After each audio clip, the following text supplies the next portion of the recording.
kapalaran.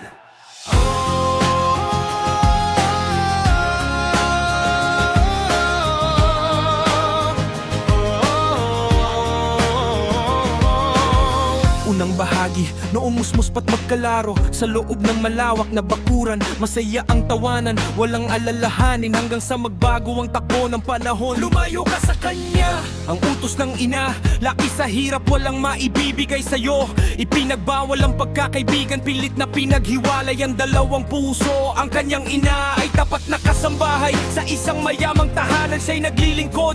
Ang amoy kilala sa buong mundo, mayaman, marangal at puno ng pagtingin. Nagmahal siya sa dalagang lingkod. Nang malaman itong siya'y nagdadalang tao, pusong puno ng pangako, nais pakasalan upang mabigyan ng maayos na kinabukasan.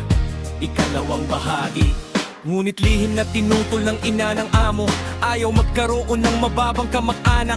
Binayaran at pinilit ang dalaga upang lumayo, mawala at wag na magpakita. Dinala siya sa malayong probinsya, malayo sa syudad, malayo sa kanyang iniibig. Nang magbalik ang mayamang binata, wala na ang kanyang minamahal, tila naglaho. Durog ang puso, walang tigil ang paghahanap. Saan man panig ng bansa ay tinunton, ngunit lingid sa kanyang kaalaman, ang kanyang sariling ina ang may pakana.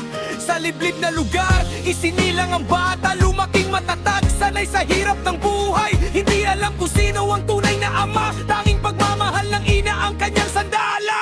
Ikatlong bahagi, sa kabilang panig ng buhay at kapalaran, ang dalaga'y lumaki sa ginhawa at yaman. Nakatira sa magandang bila, puno ng luho. Ang inay may mataas na tingin sa sarili.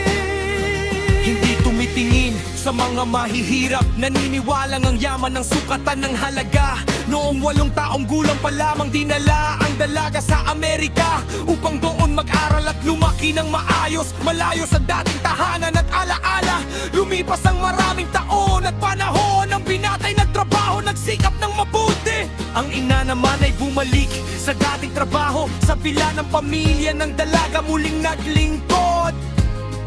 Ika-4 na bahagi, sa ibang lupain, hindi sinasadyang magtagpo ang dalawang pusong dati magkalaro. Hindi na nakikilala ang mukha ng isa't isa, ngunit tila may hatak ang kanilang mga damdamin. Nagkakilala, nagpalitan ng ngiti at kwento, unti-unting nahulog ang loob sa isa't isa. Nang bumalik sila sa sariling bayan, mas lalong tumibay ang kanilang pagsasama. Ngunit nang makita ng ina ng dalaga ang lalaking kanyang kasintahan, galit ay sumitla, puno na panghuhusga. Isa ka lamang dukha, walang halaga.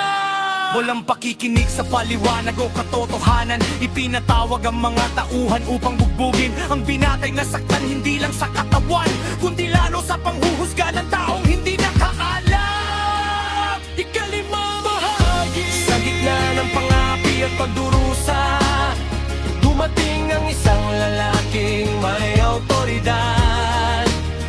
Nang katagal nang naghahanap ng kanyang inibig, ang tunay naman ang binata sa wakas ay natagpuan. Nakita ang sugatang anak at ang kanyang ina, narinig ang buong kwento ng nakaraan. Ang katotohanang matagal lang itinago, sa harap ng lahat ay buong ibinunyag. Isa ang aking anak, tagapagmana ng lahat ng yaman, kapangyarihan at pangalan ng angkan. Ang kumpanyang pinapasukan ng inang dalaga at pinagtatrabahuhan ng kanyang mga magulang ay pag-aari ng pamilya ng binata. Huling bahagi, nang marinig ito, namutla ang ina ng dalaga, puno ng takot at matinding kahihiyan. Ang kanyang kinikilalang mayaman at mataas ay siya ring hinarap at pinapinang wala awa. Ngunit sa halip na gunanti at parusahan, ang binatay nagsalita ng may kalmadong puso. Ang nakaraan ay bahagi na ng buhay. Ang pag-ibig ko sa inyong anak ay higit pa sa yaman. Ibinigay ang kapatawaran ng buong puso, nawala ang hadlang, nawala ang pagkiling. Ang lihim ng kapalaran ay sa wakas na hayag. Ang dating magkalayo, ngayon ay magkasama. Ang yaman ay dumating sa tamang panahon upang patunayang hindi ito sukat ang halaga sa pag-ibig na wagas at tapat. habang panahon.